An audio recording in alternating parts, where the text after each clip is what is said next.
Hi, everybody. My name is David Noor. I'm the host of the Service Council inService podcast series, and I'm delighted to be joined by John Carroll, who's CEO of Service Council. Hello, John. Hello, Noor. David, how are you? I'm great, thanks. Good to see you. John, for those who may not know as much about Service Council, can you give us a quick overview of what the organization is about? Sure can. Thanks for inviting me to this session. Sonya, thank you for joining us. The Service Council is a research analyst firm based out of Boston, about 10 years old. We conduct research and create an information and a community platform for service, customer support, and customer experience executives to listen, contribute, learn from one another, and we spirit the dialogue with our research and data. It is great to have you. As John also mentioned, joining us is the guest of the hour. Sonya Lacore is VP of In-Flight Operations at Southwest Airlines. Sonya, welcome. Hi, thank you for having me today. It's good to see you both. It is great to have you. You and I had a great conversation on our podcast this morning. For our audience, servicecouncil.com/podcast is the URL you're looking for. Sonya, for those that may not know as much about you, can you start with a brief introduction, your background? Sure. I've been in the airline industry for almost 20 years, all at Southwest, all in flight. So I serve our 17,000 flight attendants, and I truly mean serve and support them. My goal is to just set them up for success every day and keep them out there making our customers happy. It's a great job. It is also a challenging one in the COVID world. Thinking about some of your best in-flight service support experience professionals, are there some common traits? What do these great folks have in common? Well, first of all, I think they have a passion for hospitality and customer service. I think they come into the job knowing that that's an expectation, and they naturally love it. And so going the distance for the customer is not hard for them. So I think that's the common thread. Everything else can be taught, but you have to have that core feeling. We have, for our audience, we have some great folks joining in from LinkedIn and YouTube and Facebook. So please use the comment section. You're welcome to jump in with questions around customer service, customer support, customer experience. We got two fabulous guests and a lot of deep domain expertise. John, I'm going to ask you the same question. Service Council, I think 5,000 global members. You deal with service executives all the time. Are there some common traits when it comes to attracting exceptional service and experienced talent? Yeah, I would agree with the sentiments that Sonya shared.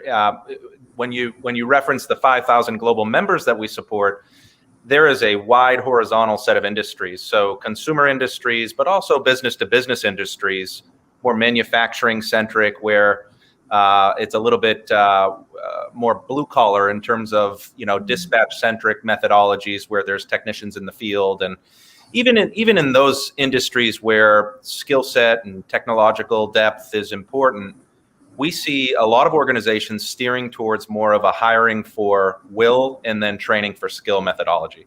And so I think that's one of the common traits that we're seeing even in business to business industries. I love Sonya's comment about they have to have a passion, right? Not just for service and experience, but Sonya, you said a passion for hospitality. Talk a little more about that. What does that look like when you're interviewing them and maybe onboarding them and developing them? I think it starts with everybody has a service to deliver.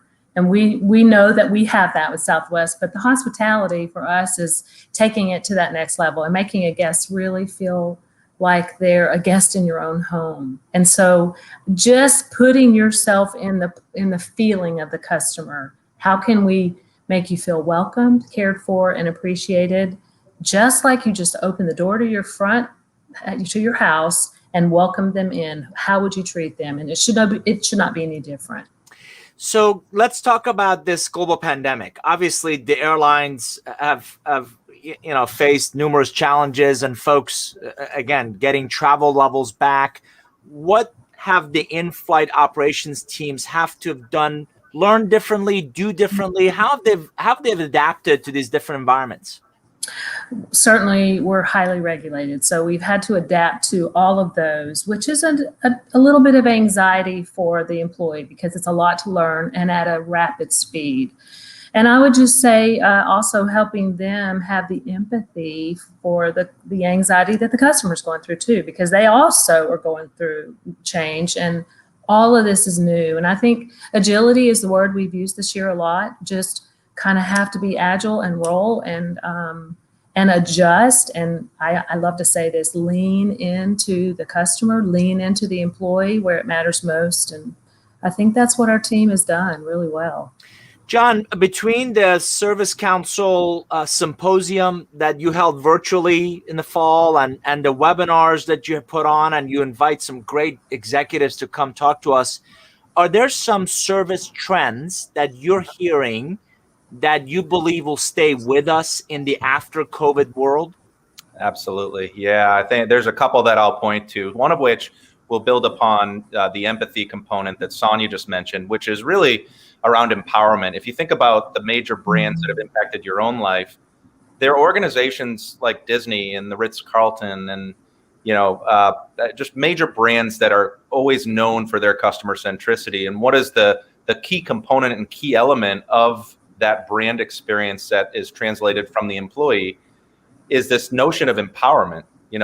I'm not sure if everyone that's listening is aware, but Ritz-Carlton employees are empowered to spend up to $2,000 on you during your guest experience should they encounter an issue. They rarely do it, but they're empowered to do that.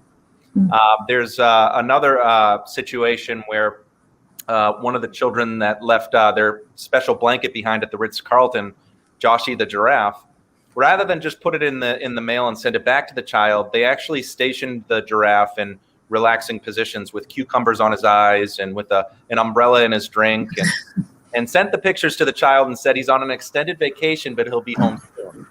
And so, there's a level of creativity, there's a level of empowerment at the employee level to create those wow moments.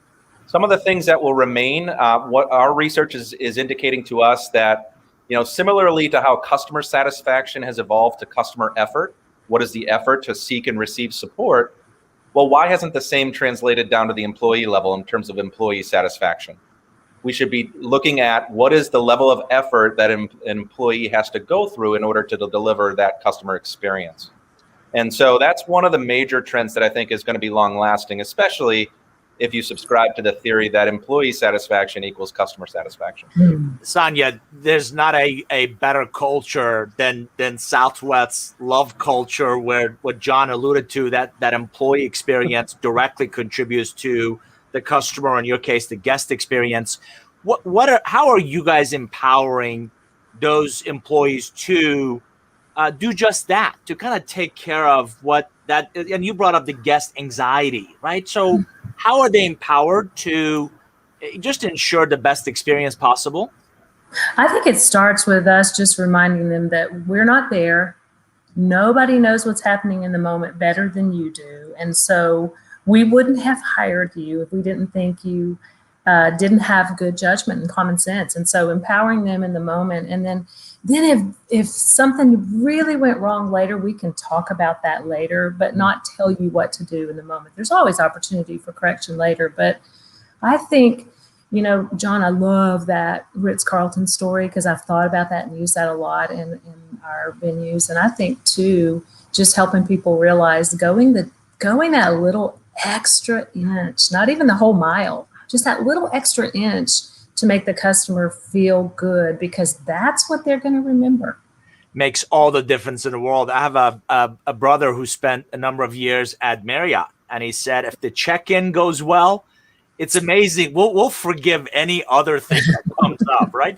Conversely, if the check-in doesn't go well, we'll find a reason to complain about something. You make a good point, Nora, right? The entire customer journey, every touch point is a moment of conversion, right? So you're absolutely right. It's from check-in to experience to check out, even the lead up to that experience, right? So there's a lot that goes into it. Yeah. By the way, for our audience, hotels are these buildings that we used to visit pre-pandemic. On that note, Bob Feiner, one of the friends of Service Council, a great executive we've also had as a previous guest, is a great question. Can you talk about how you may have to address team member training or communication, as some customers may be more aggressive and anxious across service interactions?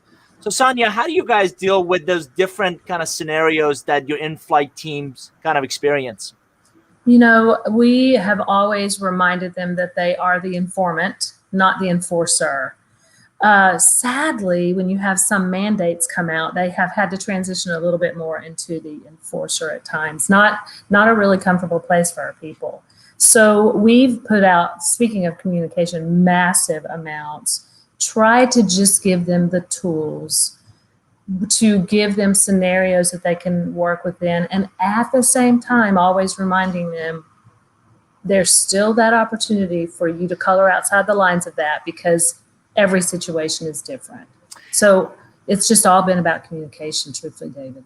So, John, let me follow up on that with you. What are you hearing from similar other service executives that they're doing differently in terms of their communication, in terms of their training, beyond the fact that we've all had to go virtual? Well, I think a lot of organizations are steering towards the digital transformation efforts that are happening everywhere. And so one of the things that's emerging is this notion of artificial intelligence. And, we have a people challenge, right? There's a, traditionally in service, there's a mentorship that's built into training, right? A typical technician in a non-consumer centric industry might follow another service engineer that's more senior for a period of 90 days. So they do 90 days of training, 90 days of shadowing. Well, now what's emerging is this notion of artificial intelligence following that technician, so that it can learn and pop in and steer that technician or engineer in the moment. We're also seeing this notion where the approaching retirement workforce is starting to transition into an internal support arm for emerging workforce. Yeah. And so it's leading to a lot of benefits to the organization in terms of, now you can shadow more than one person at once, right? So you can have 4 technicians shadowing a senior engineer who's working out of home because of the digital enablement that's happening with digital transformation. I'm reminded of retired nurses that some states are bringing back for the vaccination, kind of accelerate that. Yeah. What a fabulous opportunity to really embed that apprenticeship that you alluded to. So, by the way, Michael Israel's great comment that Ritz-Carlton, you often hear "my pleasure, sir" or "ma'am." And I got to tell you, one of the first times I asked, I don't know if any of our audience members have asked directions at Ritz-Carlton. They physically take you there. First time this happened to me, I'm like, tell me where the restroom is. I promise I can find it myself. But interestingly enough, they don't want you to get lost in their property. And that's one of the ways they set themselves apart, right? So, Sonya, again, those guests have a lot of options in obviously who they choose to fly with. And I think you and I talked about that in-flight operation makes all the difference in the world. Are there some things you're doing to set Southwest apart, or that Southwest experience apart? I think it's a variety of things, but I do think that we continue to offer opportunities for our people to learn and develop. And then we recognize them. People never, and everybody knows this, people don't typically leave jobs because they're not paid well.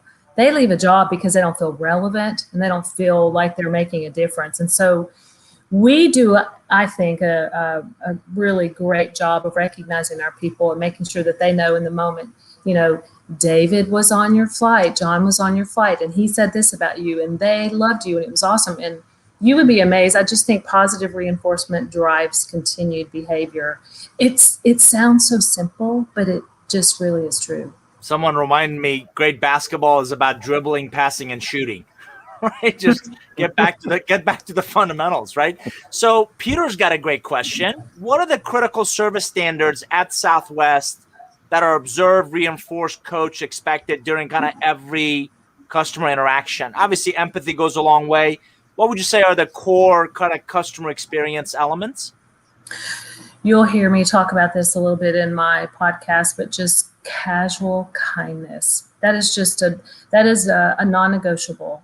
And to always put the customer put yourself in their place. So I would just think that is we don't tolerate snarkiness. We just we're not gonna tolerate that. And it's always going to get back to us if someone does that. What I also love about our employees is they do pretty well on peer accountability.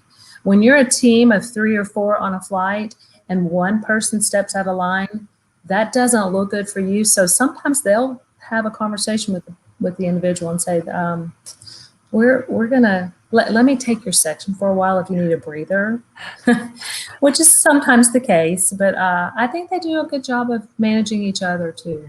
So, John, you brought up AI and ML and the advances in technology in field service. I also know you're passionate about the human element, and I know you're working on I don't want to give away any secrets, but I think you're working on a book, or you've been thinking a lot about that human element. Talk about that a second, and what do you believe is either missing or field service support could amplify in the individual level?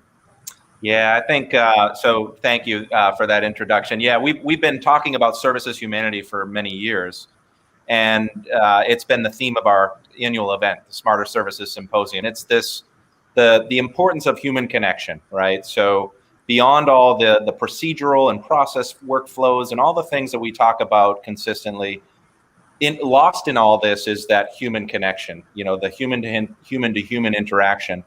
And services humanity, it starts to paint a picture that, service customer support isn't just relegated to line of business service. It's actually an organizational wide philosophy. And it talks back to the whole notion that every touch point that the customer is engaging you with or engaging in is a moment of truth, a moment of opportunity to convert, to deepen that relationship. And so that human to human element couldn't be more important, whether it's the finance connection, whether it's the sales connection, the service and support in the event of an issue.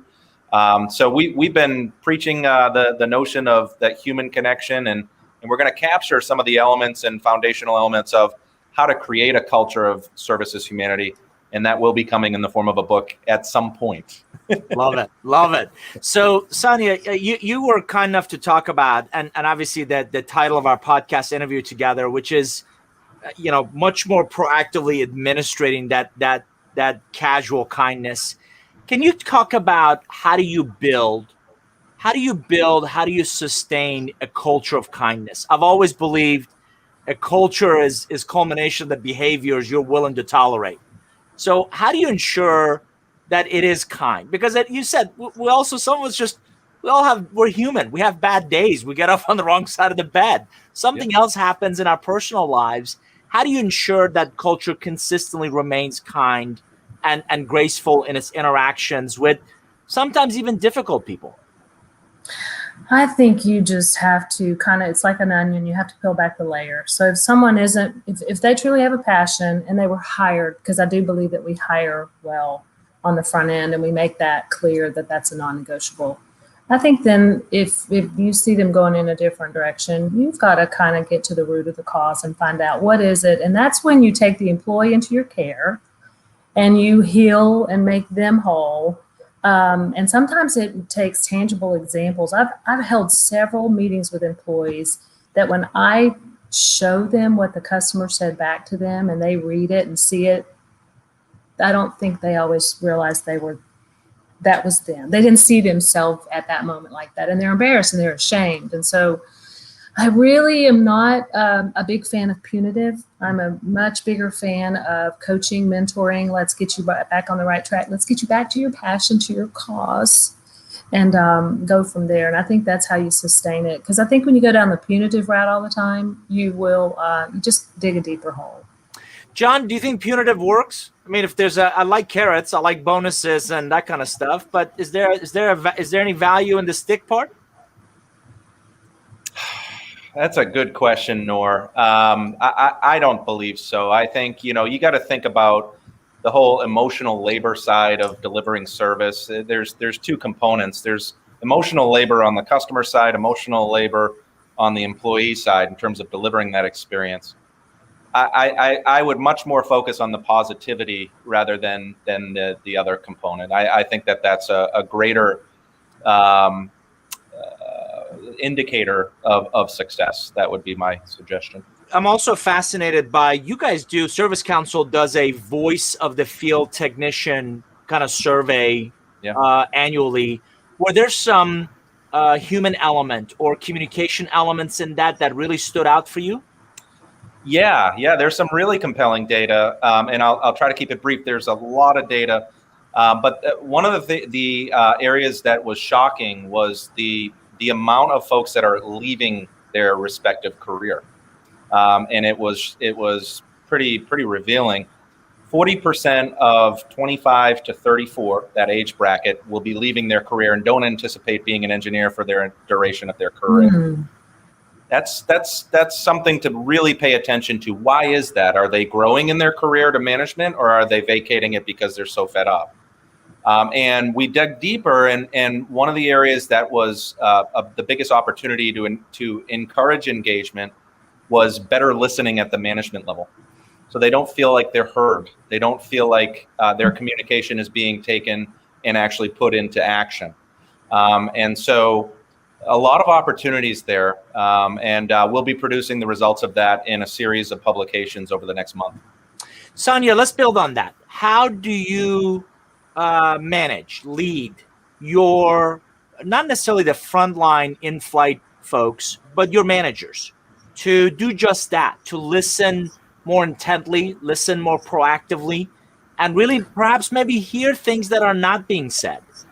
I think it's probably the top number one leadership skill that you have to have, is to be able to listen and really hear, not just placate, but really hear what the employee is trying to tell you. I'll say this, I think every company would be wise to do this. We certainly do. You have to have a feedback loop for your employees. So everybody is not going to feel comfortable coming to you face to face, but you have to give them an avenue, even in written form, to share their ideas, their opinions, their concerns, their frustrations. We do that, and we track and trend it, and it's so impactful, because then, just as the voice of the external customer is powerful, the voice of your internal customer is extremely powerful, and I don't think we can ever take that for granted.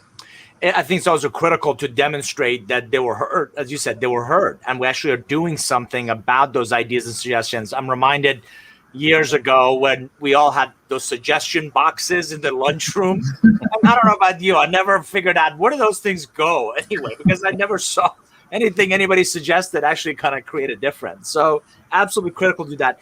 I was fascinated in our podcast interview, Sonya, about your comfort with the brand that you've built. Talk about that for a second. As a leader, as a service support customer experience leader, coming to terms with the brand you want to build for yourself, and that it's okay, and not having to deal with expectations of others, if you will. Yeah, I spent so many years of my life trying to identify who I was going to be. And when you're young and impressionable, you're looking at all these fascinating people, and you think, oh, I want to be like that. I want to be like that. And finally, what you come to is you realize what you're good at naturally. And I don't ever want to imply that you don't have to work on other areas of opportunity. But when you find out what you really are good at, what your passion is, leading for me, and especially in the hospitality service industry, that's not a job for me. That is a cause. That is a true cause. And I feel like when you can connect with what brings you joy, then you will do it so willingly every day, and it doesn't feel hard. And I finally settled on that, but it took me years. And the way I did it was to say, pick 4 or 5 things that you're really good at, make that your brand, share your brand with other people, own it, be proud of it, be brave, never wish that you were someone else, because you're good enough. I'm fascinated by how many leaders either don't know what their brand really is. They're not consistent in how that brand shows up, and they don't invest in that brand, right? So you want to be a servant leader. How do you show up as a servant leader on a consistent basis? And by the way, respectfully, I appreciate what you want, but if I went and spoke to 10 people randomly, would they say you're a servant leader? So your brand is actually how it's perceived by others, not just kind of what you exude. John, talk about that a second. What are some of the best brand attributes you've observed in not just good, not just even great, but really exceptional service and support leaders? Yeah, I think it circles back to the talent acquisition process, I believe, because in order to live daily the brand experience, you have to hire correctly, right? You have to find people that have it in their DNA that this is what they love to do. And you think about organizations that have accelerated. I swear we're not on the Ritz-Carlton's payroll, but you've got Disney, right? Disney is just well known. They've taken trash pickup and created an artistic demonstration where they use water and they make caricatures on the ground. So, they have a level of creativity. They just care. It's built into their DNA. So I think the brands that are just screaming customer centricity and are the leaders in customer experience, whatever the industry is, they're hiring correctly, and they're really looking at the DNA of that employee and making sure that it aligns with that brand that they're trying to create. Sonya, we talked a lot about hiring, but I'm naturally curious whether it's that Disney example John shared, or I distinctly remember buying a tie from Nordstrom and getting a personal handwritten note after buying a tie. Yeah. It's just so when individuals take that initiative, when they go above and beyond, do you believe is it nature or is it nurture? Are they born this way, or is it actually taught in how to engage with influence? Well, I think that's a tough one. I think I was born that way, so I'll just answer it from that perspective. I think you can build on it, and you can, when you realize the power of, I often say this, I don't know a better feeling in the world than when you can make someone stay. And when you get that feeling and you do it time and time again, it just perpetuates. So I think you can build on it. But for me, it was, I was definitely born that way. And I think that's how I'll answer that question. John, how about you? Nature, they're born this way, or nurture, they're developed? I think it's both, right? I think, you have to hire correctly. We talked a little bit about the emotional labor in delivering service, right? So if it's difficult for you to be caring, to be customer centric, to have a level of humanity to you, then your day and your job is going to be challenging and difficult. And that's going to translate to the customer experience. So you definitely have to hire correctly. It has to be built into your DNA. But then there's reinforcement steps that you can take along the customer journey, the workflow processes that map to the customer, to say you're empowered, employee, to do something special here, to do something special there. And there's obviously procedural things that you can train and embed in that employee as well. I got to tell you both, I love the customer experience when that field service or support or in-flight notices just their astutness in noticing things, right? So, my family, we're from the Middle East. We don't wear shoes inside our home. A field technician on the HVAC side comes to the door, looks down, sees that I'm not wearing shoes, without even being asked, takes a minute not to put the plastic things on, but takes his boots off. Yeah. And kind of comes in our home, and I just said, hey, thanks, and appreciate that. We've had others that would just walk in and just so clueless to what else is going on around them, and you just have this greater appreciation for people that notice that. So it sets brands, I think, apart. Let's talk about, and Michael again has a great point about punitive dismissal is justified when there's a flagrant policy violation, insubordination, rudeness, disrespect, or those kinds of things. So again, Sonya, I want to build on that a second. You talked about really sharing kindness and being gracious, and talk about when it doesn't work. Unfortunately, none of us wake up on any given day deciding to fail. But what do you do with that person that may be a good person at heart, but just doesn't seem to embrace the culture, or it's just not working for whatever reason? How do you show them kindness in their growth journey? I think you have to, because there are those times, by the way. We have had people that you finally realize this job is not for you. And I think the key is to say, that's okay. It's okay that you are not, that you don't love being customer facing, but let's find out what that seat is for you. That's the great thing about a big company. In our case, we can typically find a seat for that person, and it's just helping them identify with their strengths and getting them there. I've had some difficult conversations who thought they were awesome at customer service until you start using tangible examples. And when you finally make them realize that they're not, and that you give them your blessing that it's okay, then they can open up their other possibilities. So, is that an example of how you show compassion? I think so. I think I help people identify within themselves what they are good at and what they're not, and it sometimes is rough on the front end, and they will often come back later and thank you for being truthful and honest, because I do think you have to be brutally honest and tell people, just don't see this as your gift. You know, when people, I've had scenarios where employees would come and complain about everything that the customer did. And I have this friend, a flight attendant friend of mine, I love her. She said to this person in front of me one day, you know, there is no shame in quitting that job if you hate it so bad. And I thought, wow, that is really powerful. And so it gave me an opportunity to build on that and say, you know what, she's right. You don't have to quit Southwest. You just maybe move into a different role that suits you better. And it works. John, let's talk about that. The talent, most leaders I'm speaking with, you know, we talked about this a while, finding, developing, retaining exceptional talent continues to be a challenge. It's an ongoing challenge. Yep. In some ways, the pandemic has made it worse.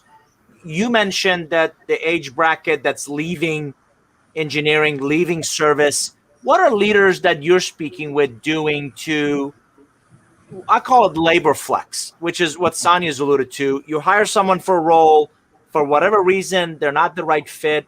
Yep. How do we upskill them, reskill them, or redeploy them somewhere else where there might be a better fit? What are you hearing from service executives? I'm hearing from the engineer that the skill set required to perform their job is growing. It's more difficult to deliver service. In industrial sectors like industrial manufacturing, high tech, and others, medical as well, the skill set required is very technologically deep, and so their job is more challenging. And so what we're hearing service leaders do to sort of attempt to overcome that hurdle is they're focusing on digital transformation. They're focusing on upskilling through technologies that empower the tech real time in the moment when they're trying to deliver service. So technologies like augmented reality, merged reality, artificial intelligence, all these things are starting to layer in support to the technician and provide information for them to perform that service. Another key component that's really challenging for the engineer, that's isolated oftentimes in the field, is the element of collaboration. How enabled are they to collaborate with peers? And so a big element around collaboration has been established as well. It's been a key focus area. Sonya, I've learned years ago from another CEO, a great friend, Gary Ridge is CEO of WD-40, and he often talks about we don't fail, we have learning moments. So Peter's got a great question. You know, you mentioned that, you know, customer comments are shared with employees. How actively are those, you know, comments, complaints shared, or is that an opportunity for those teachable moments? Well, those comments, good or bad, are shared all the time. That's a consistent measure that we take. And so that it does often turn into a teachable moment. You know, I had an employee a long time ago, I'll make the story really short, but he kept getting customer complaint letters. And finally I offered, and he didn't understand why. and they were consistent. So I offered to go work a flight with them. I said, let me just jump on one of your flights and see what it is that you're doing. And all it came down to was a cultural difference in how he addressed the customer. In his mind, he thought it was polite. And we had to kind of help him realize that might be okay in your culture, but that's not a Southwest core value. And once he corrected it, it was a great moment. And I think we use those. Obviously you can't use one customer complaint because that's not really enough. But if you get consistent, good or bad, then you kind of know what you're working with. So what you're saying is, what do you want isn't a best response to a customer when they ask for something. Why are you bothering me? Yes. Yes.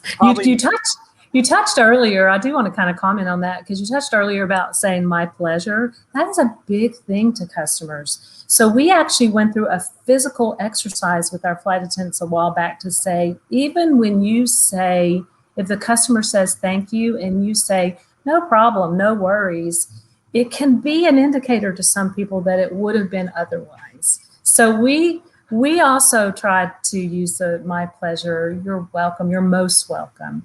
Something that just doesn't indicate you are ever going to be a bother. It's those little bitty things. A good friend, Leanne Turner here in Atlanta, was a HR executive at Chick-fil-A. And I think she's published a book by that title. I think it's My Pleasure, which is what they say on a very consistent basis. So again, something you don't expect from a fast service restaurant, but they really build that personal kind of engagement with every guest that comes in. Michael's got a great comment that the research shows that while technicians believe the products are becoming more complex, requiring more knowledge, they also say they really appreciate technology that kind of helps them along. Sonya, what are some of the technology tools that in-flight operations folks either learn or really helps accelerate their ability to learn and adapt and continue to grow? Well, unfortunately we don't have a lot in the cabin. We're kind of simplified there. The order taking when we get back to happier times for alcohol purchases and stuff, that's all automated, and that's evolved. We were a little slow to the game on that, but that's evolved over the years. I would say the most thing that we can do for them from a technology standpoint is sharing recognition or commendations with them, or how they bid their trips and how they are able to manage their work schedules. All of that is automated. And that is important because if they can have that ease, then that just manifests itself in a better experience for the customer. So we have a long ways to go from a technology standpoint, but we're getting there. You and I talked about the late Herb Keller, one of those larger than life CEOs who embodied, and I'm reminded of Arne Sorensen of Marriott, who also just passed away this week. Gary Kelly, how are their styles similar? And talk about some of the big attributes of the leaders that cascade down through the service culture, through the service organization. I think the main thing that they have in common is they both care equally about the employee. They both care about the customer, internal and external, but the passion that Gary has for the employee is equal than that Herb had. And so I think that's key. They're different in that, Herb is bigger than life. He fills up the room when he walks in. Gary is a little bit less gregarious, but such a good listener. When you talk to Gary, he's going to make you feel like you are the only person in the room. And so they're different, but their love and passion for the customer, internal and external, is equal. John, I'm going to ask you the same question. Are you seeing the brand, the key attributes of that service leader cascade through the organization? And if so, how? Absolutely. One of the questions we ask all the time of our survey respondents is there an actual leader that oversees customer support and customer service? And when that's not present, the KPI, the attainment of key performance indicators like CSAT and Net Promoter Score and all the other things trail all those that are leading when there's an executive present. So I think the importance of having a C-suite executive at the C-suite table that actually embraces customer centricity couldn't be more important. And it's I think it's the indelible imprint that the leaders leave on that culture, and they model great behaviors. I brought up Chick-fil-A, Dan Cathy, their CEO. I was at a breakfast gathering of business executives where he's the featured speaker. And yet he comes around and he picks up that were serving Chick-fil-A sandwiches. He picks up people's plates and trash. And it's like, and he certainly didn't have to. He was the featured speaker. And it just demonstrates that modeled behaviors that I think great field leaders can do that. Sonya, you and I talked about, I have a daughter. And obviously, we all want, John's got kids as well. We all want best for our kids. And one of the things I'm particularly curious about is greater opportunities for women. If you think of collectively the field service support experience industry is very male dominated. Talk about opportunities to identify, nurture greater opportunities for women leaders, young women to kind of come up through the ranks and really get the same opportunities to grow and develop their leadership skills?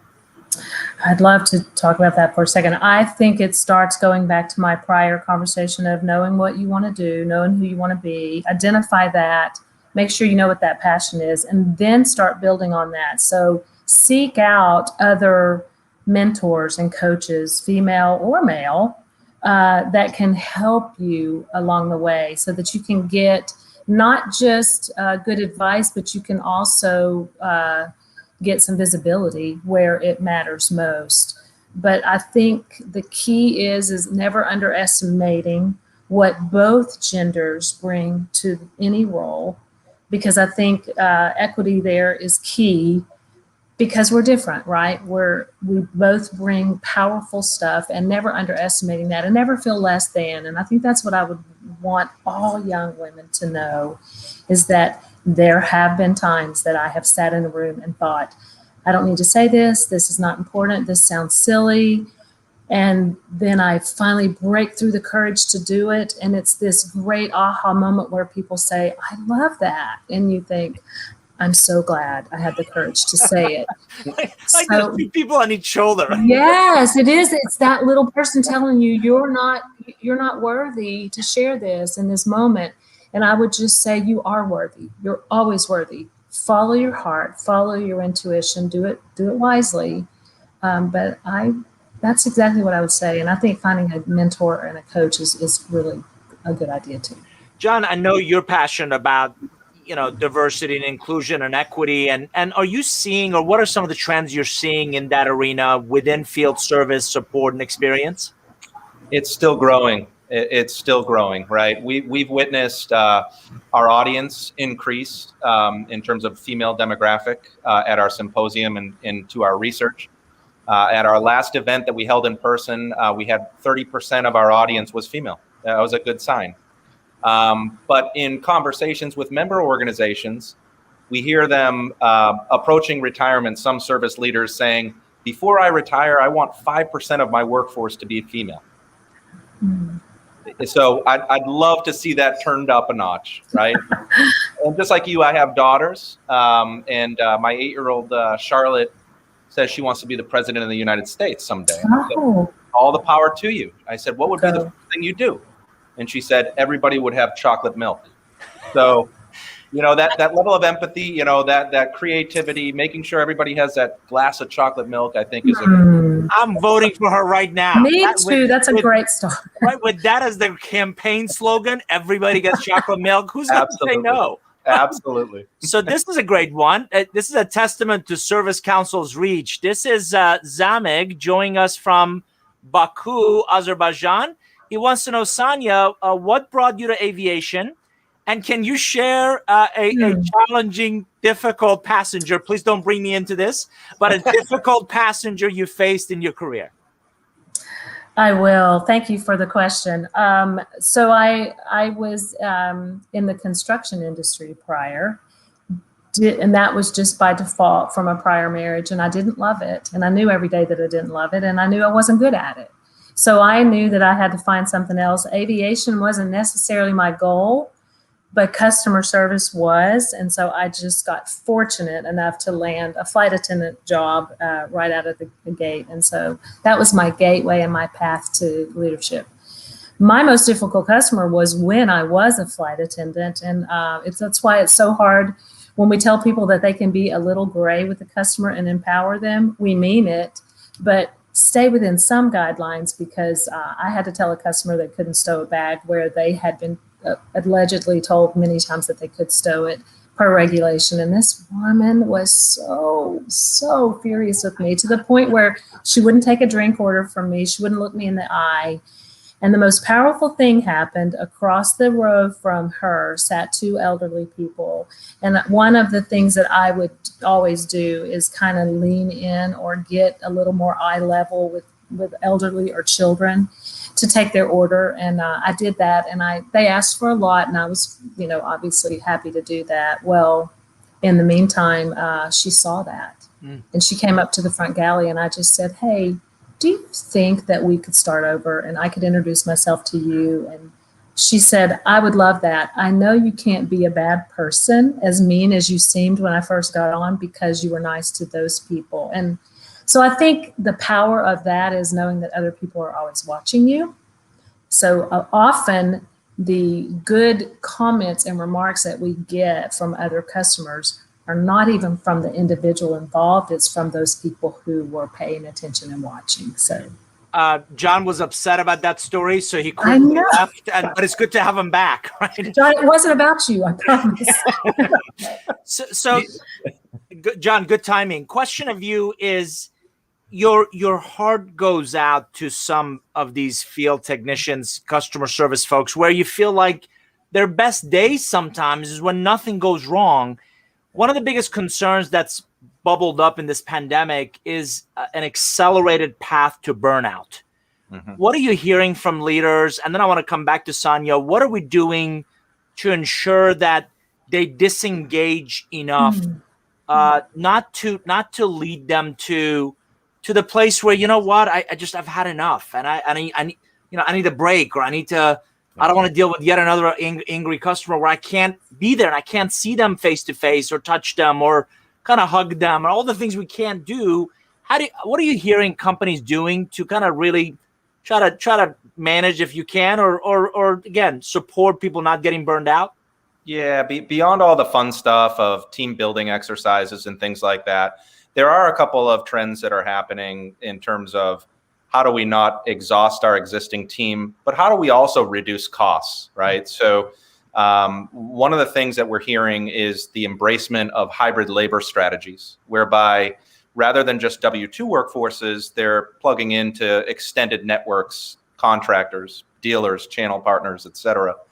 And so they're starting to prioritize and build capacity planning charts that allows them to not exhaust their existing team and to leverage this extended network in terms of service delivery. So that's been one key strategy that we've been tracking pretty closely. Sonya, how about you? Again, it takes a superpower to maybe deal with one frustrated, anxiety-ridden, guest after another and not gonna lose it. So what do you guys do to ensure that burnout is less of a factor? I think it depends on what level you're talking about. So for our leaders who are in the non-contract world, I think Gary does this for us, and I do this for my team. Encourage them to definitely take the time you need off. Don't skip those vacations. Those are critical. Take the time you need with your family. It's so easy. If you try to manage your self-worth by the number of appointments or emails that you have in a day, you'll never, ever get over that. So you need to find other ways to have outlets, and I do heavily encourage that. The other thing I would say is learn to delegate a little bit more, and not try to think you can do it all, because you can have it all. You just can't have it all right now. So just know the value of that timing. And then finally, I would say offer flexibility for people, especially through this pandemic. I think that's what we've learned is if you trust your people to get the work done, then you need to offer them the flexibility of how and when they do that. As long as the work is done, I think flexibility is appreciated, and then loyalty and less burnout. I'm coaching an executive, and we have one of those heart-to-heart conversations. It's some of it is old school thinking, where you believe that people showing up equates to productivity, right? So if they're in by 7 a.m. or 8 a.m. and they stay till 7 p.m., they're productive. And more recently, it's the responsiveness to email. So if they immediately reply to an email, they're being productive. And I'm like, okay, we got to stop doing this, measuring by output and really thinking about outcome.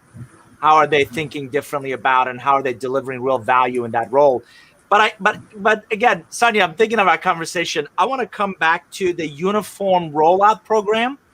Yes. I love that story. Can you share the story?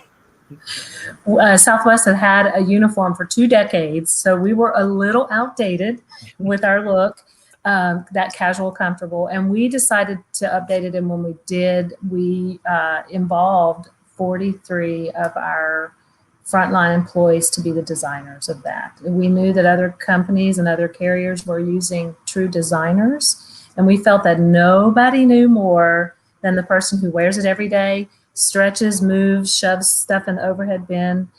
We knew that would be the best designer, and that's what we did. And we had some creative people. They did that, and I told David this, and I truly mean it. If I had left my career that day, I would have left really happy, because that was a really proud moment for me to see a mechanic, a female mechanic, walk down a red carpet to showcase a uniform for our executives, with tears streaming down her eyes, saying, "I can't believe I am walking the red carpet." Those were pretty special moments that we had with our people, and I just love that we did it. And I love that I work for a company that let me lead that effort that way. John, the reason that story resonated with me was exactly what Sonya said, is going beyond employee surveys, going beyond what do you think, and really immersing them in the end result of the change we're trying to make. So instead of change happening to you, you're part of this, and you bring more than just a voice. You bring the feeling and the experience. And as she said, I know how I need to stretch and put things up. And so can you comment on other examples you've heard or you've seen where that service or experience or customer support person at the edge of where the business delivers its value is brought in to really think about and be a part of that change?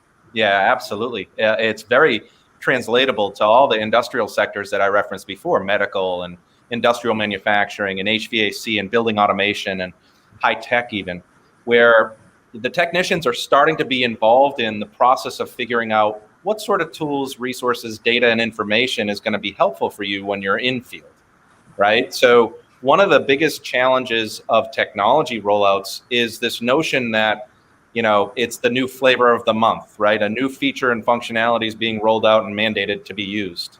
Well, if you involve the technician and the engineer in the process of designing, what is too much data? How about mobile volume? What are they receiving in the field? And they tell you specifically what they need and what they would like in order to be empowered. Well, then you can't fail. And so many member organizations are involving their technicians in the process of designing the tools, technologies, and resources that are being built into their daily workflows. So I love the story of the uniforms. Love it. And I'm convinced, I think there's even greater insights from those employees on the front line every single day that interact with customers that I think more and more companies could benefit from. So Sonya, I'm going to ask you to take out your crystal ball. What does Southwest in-flight operation look like 3 years from now, 5 years from now? How did it evolve? How, again, you've built as a company a great legacy of being very consistent with that love and grace and compassion and all the things that in-flight does. How, by the same token, I'm a big believer of you have to evolve to remain relevant. So how do you envision, maybe in the after COVID world, Southwest in-flight operations evolving? Oh gosh, let's see. I think my crystal ball would tell me that we will definitely do some technology enhancements for our customers, because you are entering into this time where you've got people who need less physical and personal touch points, but I think you'll always have that. So I don't think it's an age specific thing. I think it's just a personality thing. I think you've got some people who are fine doing everything automated, but I think we're going to have both, so that the people who want to be left alone can be. But I think the people who want to have some always going to have that. We're probably going to always have that personal touch point with drink ordering. We're going to have those funny, hokey PAs and announcements versus a recorded announcement. By the way, that would be a lot easier to have a recorded announcement, because then you make sure you cover everything, but then you don't get to color outside the lines and have fun. So I don't think you'll see that go away. I think you'll have both, and we're going to try to do our best to satisfy everybody, David. Just a really easy task. Love it. John, I'm going to ask you the same question. All the research of all the things you've seen, talk about 2-3 trends you believe will stay with field service, field support in the after COVID world. Yeah, I think, Sonya, you just touch upon a really important factor, and that's personalization of experience, right? We're seeing channel preference evolve, right? So from dispatch-centric methodologies to customer empowerment methodologies like self-service and portals and things like that. So I think customer empowerment is going to be a major thing, a transformation that happens over the next 3 to 5 years. Making all of the capabilities available to customers to self-serve, and then be supported by you in the event that they need additional support. Digital transformation is here to stay. We're going to continue to see visual transformations in the experience. So see what you see experiences for the customer in home, for example, if they're trying to self-serve on their own. But then also upskilling labor and workforces that are delivering service, the engineers, the technicians. They need the same capabilities. They need the same resources as well. So on that note, I want to, on behalf of Service Council, I want to thank Sonya and just for your gift of your time and your wisdom and the podcast this morning and this live stream. It was great to meet you. Great to have you on this session. Thank you. My pleasure. And it was, and thank you for all that you do for not just in-flight operations at Southwest, but other service colleagues that I know you interact with on behalf of Service Council. For our audience, I would encourage you to check out servicecouncil.com. I know John and team are updating a brand new website and a community, and a lot of great announcements coming up from Service Council. And each month we host the podcast guest on these live streams. So mark your calendar to join us again next time. John, any final thoughts? No, just a thank you to you for hosting, and Sonya behind standing in on this podcast and event, is serving in a board capacity for us has been wonderful experience for our members. So thank you. Thank you. My pleasure. Great to have you both. I want to thank our audience. Thanks, and see you next time. Bye, guys. Thank you.